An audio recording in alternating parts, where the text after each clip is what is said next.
difficulties. So it's my pleasure to welcome Dr. Maria Glymour for our Population Health Spotlight today. Maria got her MS and her PhD from Harvard in social epidemiology, and then did a postdoc there, followed by a postdoc at Columbia, where she was a Robert Wood Johnson Fellow in Health and Society, in their Health and Society Scholar Program. She went back to Harvard after that, where she was an assistant professor, and then in 2013 moved to the University of California in San Francisco, where she's an associate professor now and director of their graduate program in epidemiology. And she's very dedicated. She has an impressive record of mentoring at all levels and very dedicated graduate education. So I think her talk today will be very educational as well as informative.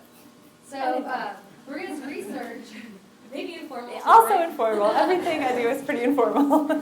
Maria's research is in two main focuses, foci.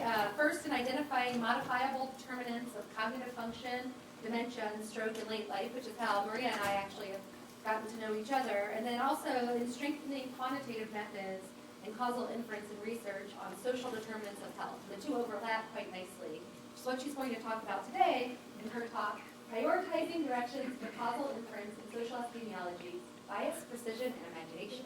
So welcome, Maria. Thank you.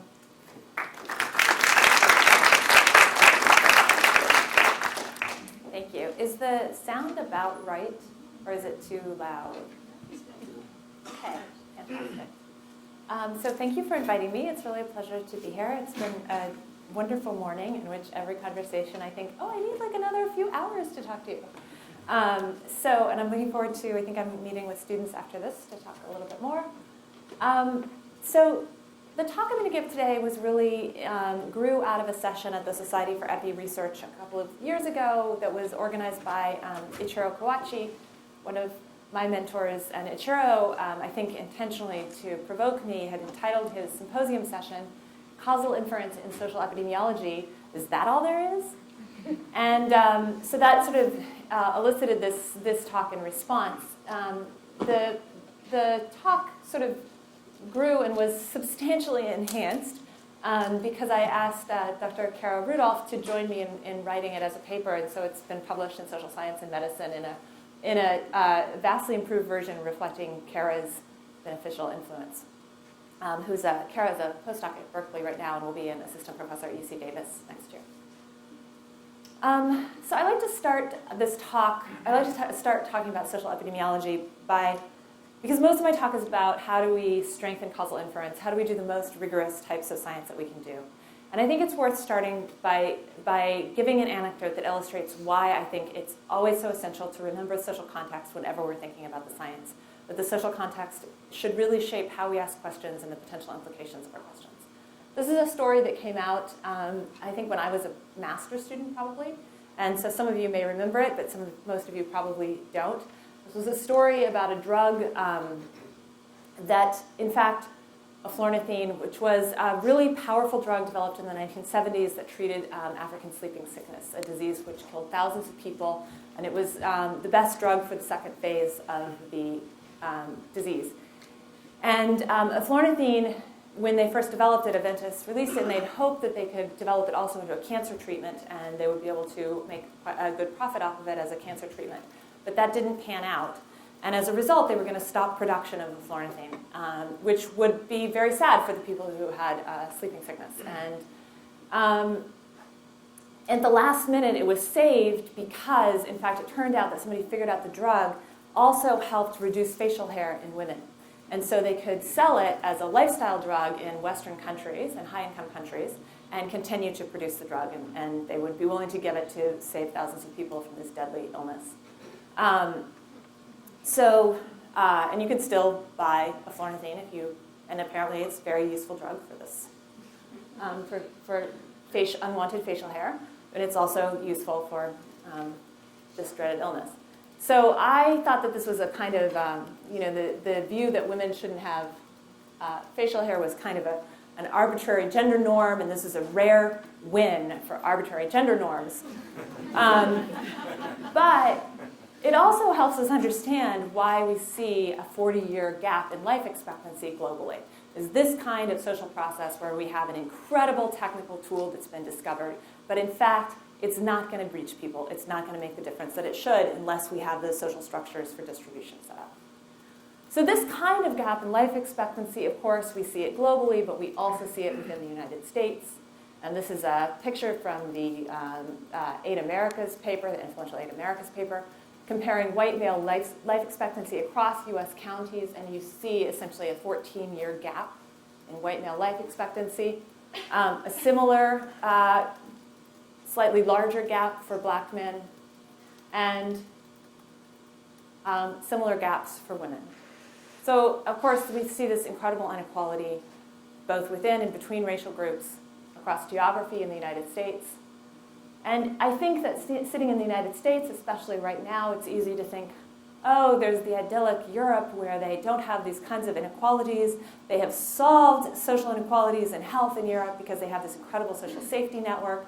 But in fact, of course, in Europe as well, you see extreme inequalities. And so this is in Eastern European countries, this is the relative index of inequality. So it's comparing the all-cause mortality rate for the most advantaged to the least advantaged. And what you see is that in Eastern Europe, you see sometimes relative indexes of inequality above 4. But even in lovely France, they have a relative index of inequality above 2. So in fact, this inequality problem is really pretty profound and very widespread. So the debate is not whether there are social inequalities in health. The debate is really how do we intervene? What do we do to reduce those inequalities? There are lots of ways to organize your thinking about this. I think of this in sort of 3 kind of sets of questions. The first set of questions being, what actually influences illness and health? What makes people sick or healthy? And the sets of tools that we use for that kind of research include things, first of all, the theory of both social theory, but also physiologic understanding, biological understanding. Lots of the classic observational tools, which you're probably spending most of your time learning how to run regressions to estimate these parameters, would fall into this category. Quasi or natural experiments, which I will try to sell you on today as a fabulous tool to understand the causes of health. And of course, randomized trials. But once we know something is a cause of health, we need to say, well, does it matter? Is it really important? And so for that, there's really often a very separate set of tools that we need to apply to understand whether a potential cause is important. Are you getting feedback? Whether a potential cause is in fact important. So one thing we need to do is understand heterogeneity. So it's easy to kind of assume that if an exposure is bad for this group, it's bad for everyone. But of course, that's not true. We need to explore that formally. Sort of classic epi tools, such as population attributable calculations, surveillance methods. I think simulation studies, this is a place where simulation kind of studies are incredibly valuable to say, really, how big of an impact is it plausible that this could have? Even if we know it's causal, is it going to be important? And then the last kind of category is how do we actually alter these health determinants? And it turns out this is a totally different set of tools that we might need to bring to bear to actually address this question. And a lot of those tools emerge from collaborations with experts and communities who are not conventionally in health research. They're people who work on the determinants of health, and we need those collaborations to sort of build interventions, whether those interventions are individual behavioral interventions or policy interventions. And then, ideally, I've put these up as if they're linear, but of course they're not. Your expectation about how important a cause is should inform which ones you choose to evaluate as potential causes. And the findings from efforts to alter health determinants should, of course, inform our interpretation of what's causal. So when I think about social factors as major causes, I think that in fact social factors are probably very important, and that's part of why I've chosen social exposures as a major aspect of my own research agenda. I work a lot on education, and I think education is probably one of the most powerful determinants of health. But when I think about the problems that we have in social epi, I think about 3 kinds of problems. One I consider bias, which is, are we actually getting the right answer? These are linked problems, but are we actually getting the right, are we finding an association and inferring that it's causal when it's actually not causal at all?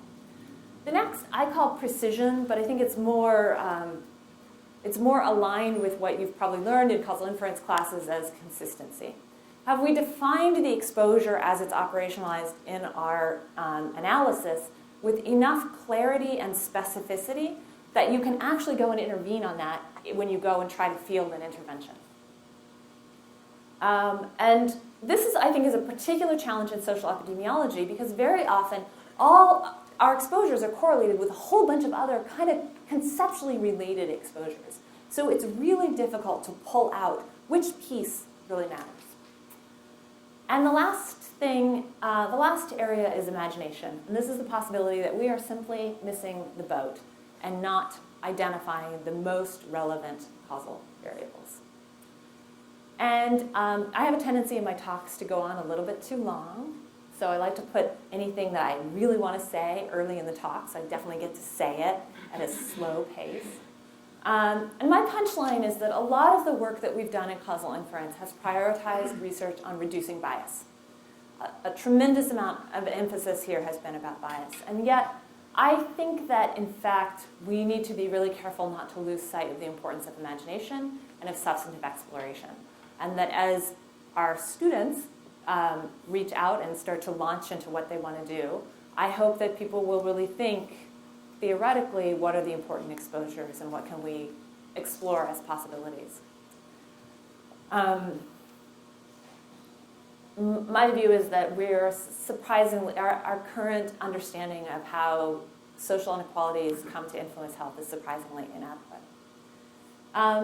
I think precision and consistency and bias are also very important, but I think it's very easy to get lost in the weeds with understanding technical tools to reduce bias and lose the larger vision of understanding what really drives health inequalities.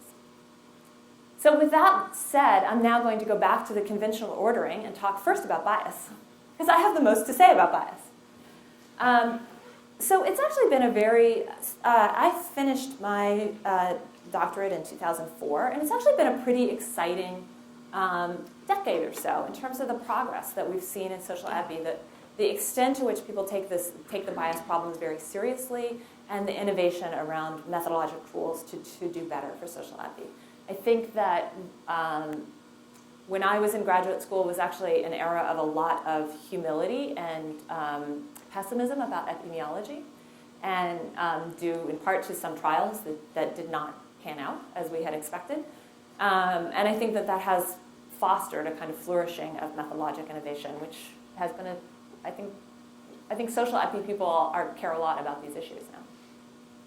So there are a few areas: uses of fixed effects models, use of marginal structural models, actual modeling, so simulation studies for bias, for understanding bias, and natural experiments or instrumental variables approaches.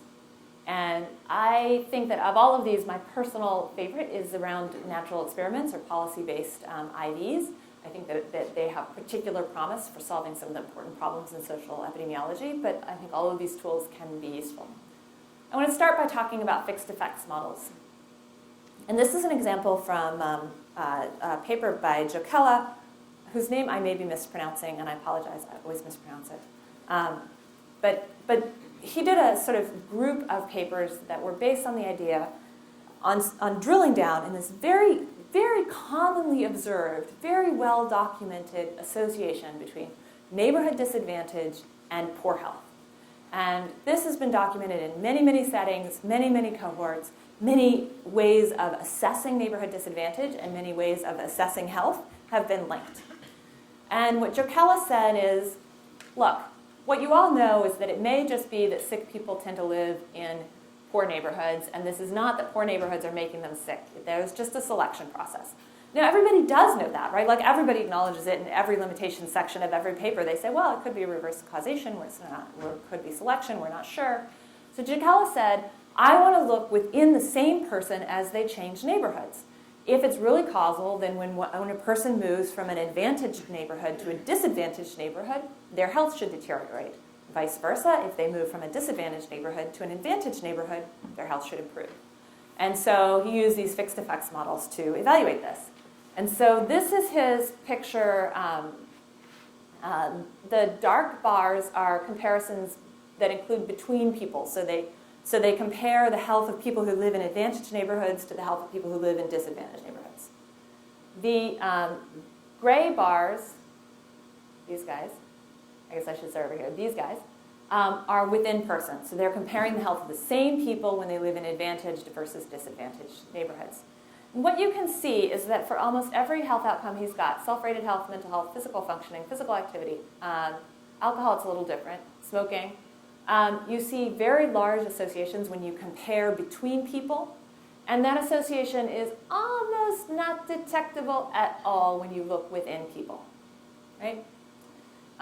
There was an exception in that alcohol consumption. There was still a little bit of an association, although much smaller when you looked within person than between person. And neighborhood dissatisfaction, I thought this was a funny side note. People do notice when they've moved to a worse neighborhood and they don't like it. So you can pick that up. It doesn't seem to affect their health that much, but you can pick up that they were not thrilled about the new neighborhood. So this does not look good for the idea that neighborhood characteristics are really influencing people's health. And he also, to kind of try to hammer the nail in the coffin, looked at whether health predicts changes in neighborhoods. And what he found was that, in fact, better health, pretty much across the board, better health made it less likely that you would move to a disadvantaged neighborhood. So he found no evidence that neighborhoods were influencing the health of people who moved into the neighborhood, and he did find evidence that your health was influencing what neighborhoods you looked at. So, he titled this paper, "Our Neighborhood Health Associations Causal?" And I think he really meant it as a critique of whether this is causal. So are so-called neighborhood effects on health really health effects on neighborhoods? Well, there are a lot of advantages. Whoops, I skipped the relevant slide. There are a lot of advantages to fixed effects models, and I think that they have, there has been a little flurry of fixed effects approaches in neighborhoods research. And so I think that it's important to talk about what the advantages are and what the disadvantages are. There is this huge advantage, which is quite powerful, which is that these kinds of models rule out a particular type of confounder, just time constant confounders that have time constant effects. So something that is a stable feature of a person and always has the same effect on their health, it rules out confounding by that kind of bias. So that is fantastic. However, there are some disadvantages, as with most statistical tools. There's some disadvantages. One thing is, of course, you can only look at this in people who change neighborhood types. And most people don't change neighborhood types. Most people who live in an advantaged neighborhood at one point in their life stay in an advantaged neighborhood. Even if they move to a similar neighborhood. And similarly, people who live in disadvantaged neighborhoods at one point stay in disadvantaged neighborhoods. So in fact, the number of people who change exposures is much smaller than the total population. In Jokella's particular paper, it was 21% of participants. So you've immediately thrown out 80% of your sample, which obviously gives you much worse standard errors and also calls into some question generalizability issues. So that's one challenge. And the 21% is not atypical at all. Like the reality is that social exposures are sticky across the life course, and this causes all kinds of difficulties for causal inference. The next issue is that if you run this kind of model and you misspecify the etiologic time interval, you can have absolutely the wrong answer. In fact, you can conclude, oh, look, everybody who quit smoking last year, they have a very high mortality rate. Smoking must be very protective for those people, right? You can see that if you restrict to within-person changes and you don't understand the etiology of how the exposure influences the disease, you can just get the wrong answer. And so that's kind of an important aspect when you're trying to interpret fixed effects models. Similarly, if the outcome takes a long time to develop, you're not going to be able to see it. So if it's lung cancer, you won't be able to see it in this kind of model unless you have an incredibly long follow-up. And the final point is that any time that you have, because exposures are sticky, where you live now represents a whole life history that you've had, which is probably fairly correlated. So if we use any cross-sectional estimate of exposure, your current exposure status, to predict your subsequent health, we are getting the association that's now and all of your life in the past. Whereas if we use fixed effects models and we look at how you change, what we're getting is that amount of time since you changed. It's a much smaller dose of whatever the exposure is. So we would always expect the effect estimate in this kind of fixed effects analysis to be smaller than what you would see if you use a single point in time exposure. Does that make sense? So when Joe Kella shows these much tinier effects with confidence intervals that include the null, it's not surprising that they're a lot smaller. The people who were living in these poor neighborhoods were probably living in these poor neighborhoods for decades. And their study allowed people to live in the new neighborhood for they considered 1, 2, or 3 year periods. So it's not actually that much, it doesn't particularly undermine the existing body of research on neighborhoods and health. It does give us some insights into what could be happening. For one thing, it says it's probably not a large effect within 1, 2, or 3 years. So rather than take these models and say that this is an indictment of the previous research, it's useful to take these models and say, what does this tell us about what we currently understand? So these are fixed effects models, which I think I've sounded more negative about than I actually feel. I think they're quite useful, but with these important caveats. Another area where I think there's been a lot of progress in understanding accounting for bias is in really bias modeling. For example, simulation studies. And this is an area where one of the postdocs in my group has done some work that I think is pretty nifty. So I'm going to talk about this as an example. So, we work a lot in stroke, and in stroke, as in many outcomes, there's a very interesting observation in that there's a major racial disparity at younger ages, and that racial disparity attenuates at older ages. These are some not atypical data for the less than 35-year-old age group, and you can, within this is just showing a time trend between 2002 and 2006, so you can ignore that. And so the gray bars are African Americans, and the white bars are white Americans, and on the y-axis is the hospital admission rate for stroke. And so what you see is that almost nobody has stroke at under age 35. Age 35 to 44, there's a big racial disparity at 45 to 54. Still see a pretty substantial racial disparity. And then 75 to 84, it starts looking a little smaller. And then 85 plus, it's actually flipped. Right? So whites who are 85 and older are having more strokes than blacks. So what's going on here? Well, one story is, of course, that it's all of the aversive things that we do to blacks in the United States are not as bad for old people. So here's one of the explanations they offered. And I should say, I don't think that this was their preferred explanation, but they articulated it really well, so I pull out the quote. Because both race groups are automatically covered by the federal Medicare program by age 65, more equal access to preventive services may also contribute to a gap reduction in stroke incidence between the two groups. Our findings suggest that the observed disparity in stroke admissions among younger patients may be amenable to expanded medical insurance coverage. Now, this is a really important implication, right? It's a very specific implication of a change in disparities. That is, what we need to do here to address this gap is improve medical access. But of course, there's another possible explanation. And the other possible explanation would have a completely different implication in terms of the persistence of disparities, the persistence of risk factors, differential exposure to risk factors for old African Americans versus whites. Selective survival, we know mathematically selective survival can happen, and it can reverse the race, could potentially, theoretically reverse the race-stroke association, even if race remained causally harmful. So, so there are several newer approaches that are sort of trying to formally address this. This problem comes up in many, many contexts. This problem comes up for many health outcomes, including all-cause mortality, and it also comes up when you're thinking about clinical patient population. So if you think about, so there are these interesting and surprising findings that obesity predicts higher mortality in the population as a whole, but when you restrict to heart failure patients, obesity actually is protective. It predicts lower risk of mortality. It's essentially the same kind of structural problem. And so some of the approaches trying to address this include inverse probability weighting, which Jennifer Weave has pursued really interesting work trying to account for it. IPW really depends on actually being able to model the selection process quite well and having measured the things that influence the survival process. using information from proxies, and I think that has been, for dementia research, that's been very promising, and that we often have outcomes from people who selected out of the sample either due to death or to dropout that can be usefully linked.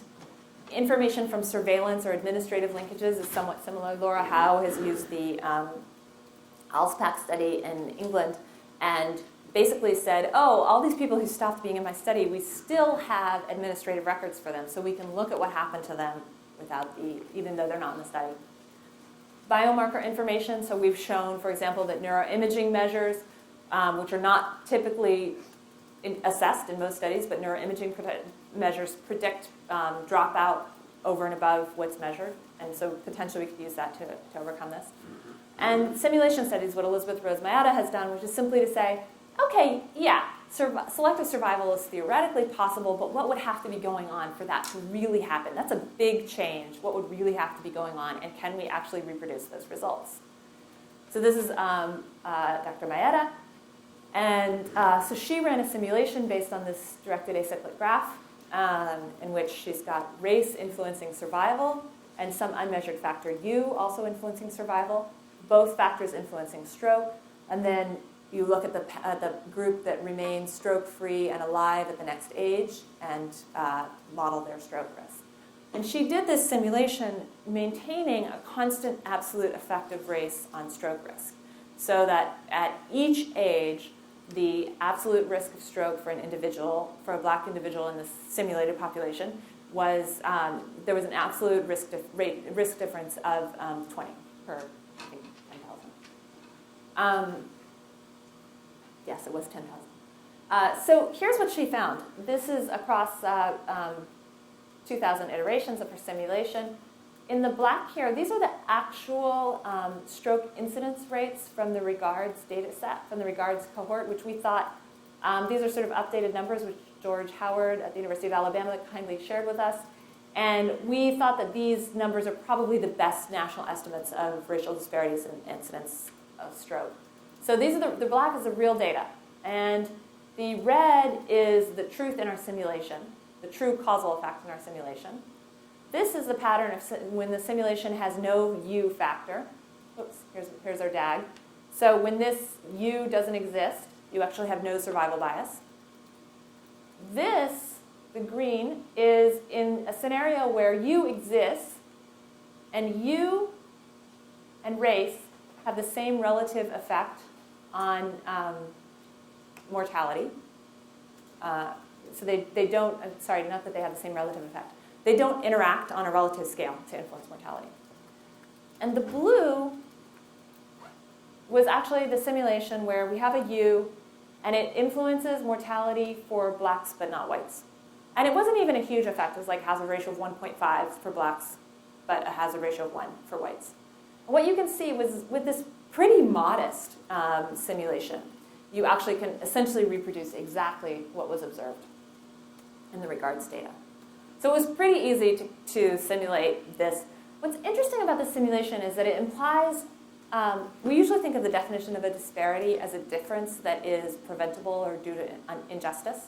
What this actually implies is that blacks may be having lower stroke incidence at older ages, even though they are disadvantaged, even though they remain, there remains a causal effect of race that is aversive to them, right? That the actual observed pattern, so the actual observed patterns do not correspond with the injustice of what's happening, which I think is kind of interesting. Moving to another sort of category of research addressing bias. This is work by Sam Liu. This is Sam. Now that I'm old and all the people who are doing interesting work are trainees, I put up their pictures to credit them since they do all the work. So Sam is really interested in the effects of educational experiences on health outcomes in adulthood. And she took advantage of the fact that there are huge differences, historically there have been huge differences in school quality. And before 1954, of course, we had legally racially segregated schools in in something like 17 states. And even since 1954, African Americans are more likely to live in southern states which have lower school quality. So in fact, if you characterize school quality over time, this is, she used data from the ACS just to characterize what exposure was to school term length, so the number of days that the school was actually held in a school year. And a typical value now is 180 days. But if she looked across by birth year for blacks and whites who were alive in the United States in 2010, what you see is a huge difference in the number of days in the school term. So that means that an old black person and an old white person who both reported the same number of years of school, the old black person probably had fewer, on average would have had fewer actual days in the classroom of teaching. And you can see that this is a, for early birth cohorts, this is a pretty large gap, and it converged as the century progressed. And she looked at, this is just a piece of her results for systolic blood pressure, where she found that essentially for black women, you see a pretty large association between differences in school term length, and so longer term length or better school, which we interpret as a proxy for good school, higher school quality, was related to lower systolic blood pressure in older black women. These are women who were on average age 65. And not much association with whites, which is not totally surprising just because there wasn't as much variability for whites. So I think this is an important result when we're thinking about the persistence of racial disparities in health in older adults, and also when we think about how we account for educational patterns and educational contributions to disparities, because most assessments of education would not incorporate that kind of difference in school quality. So natural experiments and instrumental variables are particularly appealing because of the potential improvements in internal validity, the potential for direct translation to policy. So very often with social epi, we say, oh, I found this great exposure that really predicts the outcome. How would we possibly change that exposure? What do we do to actually deliver that exposure? When you use a natural experiment that's based on a policy change, it's clear what you actually do. The major limitations are finding a valid instrumental variable that has a large enough effect you have any statistical power. So I think for many of the methods improvements in methodological innovations, a major challenge is that they're underpowered compared to less rigorous methods. And so often you just see underpowered analyses. For IVs, you can spend all day thinking about a good IV, and sometimes it's just impossible to think of one. And there used to be kind of a joke that thinking of a good IV was what got you tenure at Harvard. So, and I think economists I think they spend all their time trying to think of instrumental variables. So one of the limitations is that sometimes you see work where it's like you had a beautiful IV that really rigorously asks a question nobody really cares about. It's a very rigorous, beautiful instrumental variable analysis on a kind of silly, arcane little corner of the world. So I think those are the kinds of issues with IV models, which I do think are dramatically underused in social epi and in health research in general, but there are these challenges. Another category here is really about integration of evidence. So IV models, I've spent a lot of time trying to publish IVs, and I can say that it's not easy in epi to publish IVs. And part of the reason is that people, when you articulate an IV, you should be transparent about the assumptions and limitations, and the assumptions are really strong. The assumptions for a valid IV are very strong. Are you trying to give me the 5-minute warning sign? Yeah. Okay. So the assumptions are very strong, and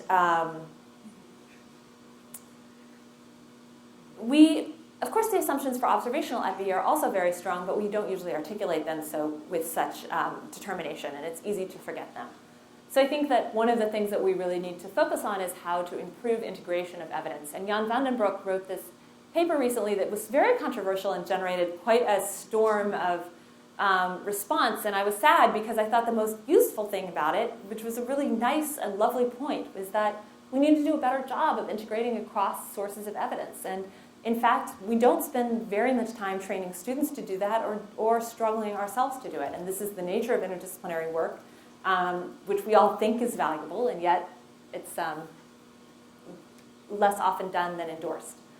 I say that as endorsing while I'm endorsing it. Yeah. So the point about IV versus conventional methods is that we need not just out-of-sample predictions. Like, we often think that we have validated a finding because we've shown the same thing holds in a new sample. But that doesn't do much good if both analyses have the exact same assumptions. We need out-of-method validation as well as out-of-sample validation. So let's see. I wanted to talk about precision, but I think we're going to run out of time. So I want to I'm going to do these very selectively. My experience in social epi has been that we often have exposures that are very robustly associated with our outcomes, and yet when we go to try to field an intervention, and actually this isn't just with social epi, we go to try to field an intervention, it is so vague. There are so many different ways that we might try to intervene on that exposure. It's very unclear, and our observational research has too big of a gap with the trialists. So the role of observational research is to guide interventionists, is to give them enough information that they would know what to do, whatever they're trying to intervene on. And very often the observational research is just too far, the gap is too big, because we haven't been precise enough in our exposure assessments. This is especially true with social exposures because they're so highly correlated. So when we talk about education, do we include kindergarten? Do we mean college? Do we include quality of education or just quantity of education? Mother's education, spouse's education, all of these things are highly correlated, and when we just use one measure, we're getting all of them without drilling down. So when people are trying to intervene, it's very hard to know what to intervene on. One of my favorite illustrations of this is Tim Bruckner's paper. And this is a paper which took advantage of the introduction of cash payouts from the Cherokee Nation when they opened a casino. So it was a beautiful natural experiment. They had this ongoing research study cohort going on in the middle of Appalachia when the tribe said, oh, we're going to start sending people checks every year. And the checks were pretty big. It was actually a pretty large fraction of people's income. This was a pretty low income population. And they were able to compare all kinds of outcomes.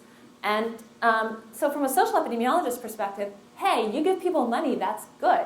I know that poverty is one of the biggest predictors of poor health, so this introduction of a cash payout every year should definitely be good. But in almost all the observational evidence, we don't really drill out to the details of the circumstances under which people got the money. Like, how did we give them the money? When did we give them the money?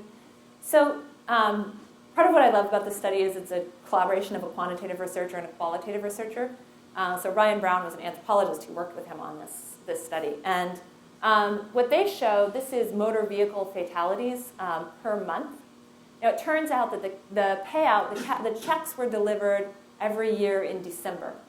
And you can see these spikes. And basically, they correspond very well with when the casino payout is delivered. And they showed that for people living in the same community, that spike began in the American Indian community after the casino payouts began. And it did not change the motor vehicle fatality rates in whites, only in American Indians. So it really seemed like the casino payouts were leading to higher motor vehicle fatalities. So then the anthropologist goes and talks to people about what they're going to do with the money. And this is my favorite part of the paper. So he goes and asks these and he talks to 20-year-old boys. He says, what are you going to do when you get your $4,000 in December? And the boys say, what do you think 20-year-old boys say when you say, what are you going to do with your $4,000? They say, I'm going to go buy a car and party. And of course, you can see this is not a great way. This is not the ideal way to deliver cash payouts. It has a really big impact, big modification of what the effect of the extra money is. That you can understand once you talk to people on the ground. It's pretty clear what's happening. Okay, in the interest of time, I'm going to stop here and I'm going to go through a couple of slides on heterogeneity. I think that another area where we really need to understand causal effect, we need more focus, is on why do some groups respond differently than others. And in the Moving to Opportunity trial, this became really clear, where we have tremendous heterogeneity. So these are results from Teresa Osipuk's work on the Moving to Opportunity study, and what she showed was that this intervention, which basically took low-income families who lived in public housing developments and gave them vouchers to rent apartments in the private market. So we really expected it to be beneficial for them. In fact, it was quite good for girls who started off with various social advantages. Had not much effect on girls, adolescent girls who started off kind of without those advantages, and actually adversely affected the mental health and health behaviors of boys who started out with vulnerabilities. So this is a pretty surprising finding, and I think it's been corroborated in various ways. There are always power issues, but it's been corroborated in various ways that we don't understand. Kara Rudolph, who I mentioned at the beginning, has been doing very interesting work, which I think is a kind of an approach that's going to be powerful, using targeted maximum likelihood approaches to estimate transport estimators. And what she's done, for example, this is from really a methods paper that she did. She looked at site differences. So MTO was they had 5 cities. So in Boston, for example, the effect of the treatment on school dropout was quite beneficial. In LA, it was essentially no effect. So what accounts for that site difference? What could possibly account for it? So it's quite challenging to understand how to explain the site heterogeneity without just blowing your type 1 errors out, having serious type 1 error problems. So she basically has used a TMLE approach and a machine learning approach to very flexibly say, suppose that we took the Boston population and we just reweighted it so that it matched the compositional characteristics on demographics and baseline characteristics of LA. What would we see? And what she showed was that after you transport the effect in Boston to the LA population, there's no inconsistency whatsoever. It looks very similar. So these are pretty new methods that I think have a lot of potential. Okay, I'm going to go. I knew I'd run out of time for imagination. I'm going to go to the imagination. So the magnitudes and consistencies of health and disparities along social lines are very compelling, but our observational models really explain pretty modest fractions of variance, and very often our interventions are not very successful. How do we improve our imagination? I think we need better theories. I think we need better integration of qualitative work. I think we need better diversity in science. I think publication bias is a huge barrier to learning from our failures because we don't talk about our failures. And more aggressive use of data to revise theories based on kind of machine learning tools. With respect to diversity, it's obviously extremely difficult to measure diversity or even to get people to articulate upon what dimension they care about diversity. Really what we care about maybe is intellectual diversity, but that's very hard to capture. But demographically, you can see huge variances between scientists, who are 51% white men, and the population, who are 32% white men. So there's a huge, huge mismatch. And I attribute this to Ichiro Kawachi, but I don't actually know if he borrowed it from somebody else. He's the person who told me. Ichiro said, we make the biggest bang for your buck is intellectual arbitrage. It's taking an idea that is common knowledge in one community and using it in a new place for a set of problems where it's applicable, but the people in that community haven't heard of it. They don't have that knowledge. They don't have that insight. They don't know that tool. Lack of diversity in public health clearly just undermines our capacity to benefit from intellectual arbitrage. So this is actually my first computer. This is not a photo of my first computer, but I had a Mac 512, which I loved. It was such a good computer. But the fact is that that computer was, in fact, able to do many of the things that we now teach. Even though, in our core epi, even though the computational power that we could be accessing has simply, it's not, this computer, I don't know, it's probably much weaker than our phones. So I think that we're not really leveraging how much advantage we could be getting from the fact that we have these better tools. So I think bootstrapping is probably a place where we're most taking advantage of new computational power. Agnostic search, I think we're essentially not doing. It's still considered very taboo. Sensitivity analyses, I think sensitivity analyses should be automated. Like they should be tied on to the end of every analysis and be automated. And that's, I think we're moving towards that. We should be doing better at using very large databases, and I think simulation studies are going to become much more of a standard. Like, I sort of think we should be moving to a place where before you do your analysis, you write a simulation to understand if your analysis would work. All right, I'm going to end with that. So the future priorities I think of as better data, harmonized across studies and countries, multi-level data, life course data. I think data linkage is really an important aspect of where we will make progress. Better analyses, including marginal structural models, instrumental variables. The better data and the data linkage will empower new IVs, latent variable models, and machine learning tools. Exploration of heterogeneity, which means that we need to be willing to publish things that we didn't expect, and be honest about what our priors were instead of pretending that, oh yeah, we definitely hypothesized that. Simply say, this is probably a fluke, but I'm going to put it out there so that other people can say, it was a fluke, or not. Modeling the exposure and more transparency about limitations and uncertainty, and what analyses we conducted in order to really facilitate the types of evidence integration that we need. And I will thank my fabulous now all postdocs or faculty. They were students. What? Anyway, thank you. So I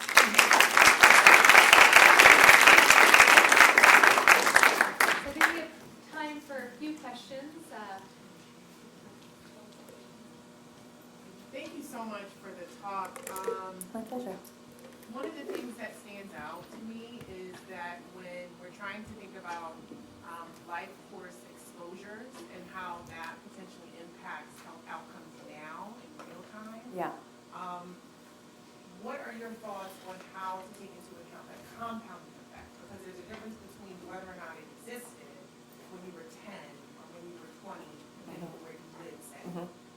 But what are ways, or what are your thoughts on trying to capture not just presence or absence, but how do we deal with like the multiplicative effect? Which is what we really need to know, because if we're going to guide interventions, I think that this is the next phase of life course. I mean, you see it a little bit in life course epi, but this is what life course epi should be doing. Is, it's an empirical question.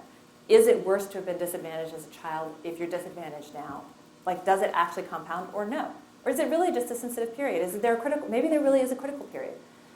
And I think there's been a kind of movement to say it's really about those first years of life, because that's where we have a lot of evidence from sort of 0 to 3, and not so important what happens after that. My personal view is that that's very driven by what we have data for, not by, like, we haven't actually tested that very well against competing hypotheses that you could recover, that people have resilience, and that you could recover with appropriate resources later in life. So you should formalize those alternative hypotheses and then test them. The challenge is having data to actually do it. Right now, I think the majority of the evidence hasn't drilled down, and it is consistent with, as you say, either that there's a special period of early life that's important, or it's really now that matters and it doesn't matter what happened before, or they work together and it's synergistically works for you. So I'm curious what you could give some examples of how you might use big data or machine learning. It seems in terms of solving or looking at the puzzle problem, because all it seems to do is sort of increase our dimensionality of our problem, but it doesn't sort of fundamentally help us. But you did allude at the end that maybe we can use them to find new or better ways to. Yeah. So the question is some examples of how big data can help us with, big data and machine learning can help us with some of these problems. So in instrumental variables analyses, one of the challenges is that your effective sample size is the number of people whose exposure was changed by the instrument. So for example, compulsory schooling laws, it sounds like it's a great instrument for changes in education, but the reality is most people don't drop out of school as soon as it's legal. And so the best estimates are something like 7% of the population changes their education because of the compulsory schooling law. So the effective sample size when you're using a compulsory schooling instrument is 7% of whatever you started with. So I did dissertation research on this with the health and retirement study, which back then had maybe 15,000 people. It has like 38 now. This is a sign of aging when the cohorts accumulate. But 7% of even 15,000 or even 30,000 is not very large. And so what you got was huge confidence intervals. So I think it was the most rigorous method, but also not very informative. Very recently, there was a study in the UK Biobank. UK Biobank has 500,000 people. There are lots of concerns, lots of reasons to be worried about it. But they had a compulsory schooling law experiment. Well, with 500,000 people, they have a lot better power. So I think some of the methods, they simply reduce power. Like you're throwing away a lot of information because you think it's biased. The machine learning tools, I think the most conservative approach to machine learning is sort of what Kara was doing, where you're using machine learning tools to either characterize confounders, very flexibly characterize confounders, as opposed to saying, I think age is linear, or I think age is quadratic, or maybe even I'm going to do a cubic spline for age, but actually understand how age might have different effects for different subgroups. I think that's a clear and straightforward use of machine learning tools. So, yeah. Other questions? Right, well, I want to ask about, you were mentioning how fixed effects have been started to I want to know what you think of that. some of the social epi work. Yeah. And I always think, exactly the strength you pointed out, that it controls for things that are constant over time, Yeah. is the flip side of the major weakness, which is in the examples of moving to a different neighborhood, I can easily think of bereavement or job loss, things that would affect your move and your subsequent health. That the unusual subset that change status are unusual for some reason, and that's I what completely they really agree. feel. I completely agree. And I think this is, I think that's right. And it's really a case-by-case basis whether you find this compelling or not. I have the same concerns often with twin studies, or where you find twins who are mismatched with exposure. It's like, why did this one go to college and this one dropped out of high school? Something terrible happened. This is not random. There's no way that this is random. Whereas you might think, like, the fact that I went to college and my neighbor has more randomness to it. So yeah, I think that's right. It's related to this problem and this kind of controversial result, which is that if you have an instrumental variable, you shouldn't adjust for it. You shouldn't control for the instrumental variable. And intuitively, the reason is the instrumental variable is introducing unbiased variance, unconfounded variance in your exposure. To control for the instrumental variable gets rid of some of the unconfounded variance, which is therefore exacerbates the remaining confounded variance. And I think in the same way, you have to think about why would the exposure vary? Some of that variance is random, and some of it is due to confounders. And you don't want to identify off of the variances due to confounding. So, I don't think they're a panacea at all. Sometimes I think they can be useful, and it's really useful to juxtapose the results. we have time for one more question. Thanks so much for the talk. I was very curious to hear about the targeted maximum likelihood estimation, TMLE. So this is the first time I've heard of it. I'm working on a multi-site study where we've seen different effects of a natural experiment of a cut in food stamps and how that related to food insecurity and hunger. We saw that a lot of stuff was happening in Boston, very significant, and what was happening in Little Rock, nothing happening at all. Interesting. And I'm wondering if this kind of the TMLE approach could help us with this. But it also, I wonder, if you're starting to re-weight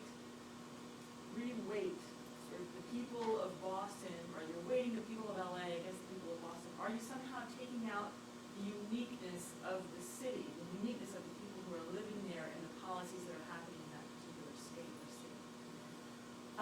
So that's great. I think that the methods, the transportability estimators, and Kara used TMLE to estimate those in a particularly efficient way. I think the methods are completely relevant for this, and these are the kinds of problems. So I have a student who's working on pre-exposure prophylaxis for HIV and why there's subgroup differences in treatment effects. So I think it is, in fact, very promising for that. The goal, and Kara has a very nice way of framing this, the goal is to actually say, are the site differences due to stuff that is something we didn't measure about Little Rock? Something that's something that's about the policy environment, or is it just that people were younger in the sample in Little Rock? And those are really different implications. Like, it may be about stuff that we didn't measure, but if it's about stuff we measured, that's useful to know. And so, in fact, I think that the goal is to help us distinguish whether there's something different about implementation in one site, there's something different in the atmosphere, the political atmosphere that we don't understand, we didn't measure, or it's really compositional characteristics that we can account for and incorporate into anticipation of when an intervention will work. Well, thank you again, Maria, for